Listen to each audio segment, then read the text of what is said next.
आणि मुख्यमंत्री शिंदे आणि देवेंद्र फडणवीस यांची रात्री 2 तास बैठक झालेली आहे। संभाजीनगर आणि सिंधुदुर्ग रत्नागिरीच्या जागेवर या दोन्ही नेत्यांमध्ये चर्चा झाल्याची माहिती कळते।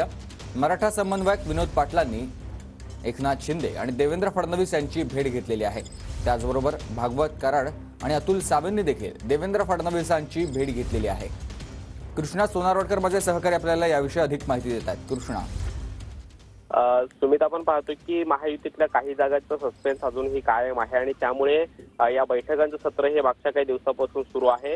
रात्री उशिरा मुख्यमंत्री एकनाथ शिंदे आणि उपमुख्यमंत्री देवेंद्र फडणवीस यांची वर्षा निवासस्थानी बैठक पार पडलेली आहे आणि जवळपास 2 तास ही बैठक पार पडली, ज्यामध्ये छत्रपती संभाजीनगर आणि रत्नागिरी सिंधुदुर्गच्या जागेवरती चर्चा झाल्याची माहिती मिळते आहे। या बैठकीनंतर भागवत कराड असतील, अतुल सावे असतील, त्याचबरोबर मराठा नेते विनोद पाटील असतील यांची सुद्धा भेट फडणवीसांनी घेतलेली। त्यामुळे त्या मतदारसंघामध्ये कशा पद्धतीने येत्या काळामध्ये काम करता येईल आणि महायुतीतल्या या जागा ज्यावेळी घोषित होतील त्यावेळी तिथे जे काही आहे महायुतीचं वर्चस्व कायम राहावं यासाठी तिथल्या स्थानिक नेत्यांची चर्चा जी आहे ती फडणवीस यांच्याकडून सुरू आहे।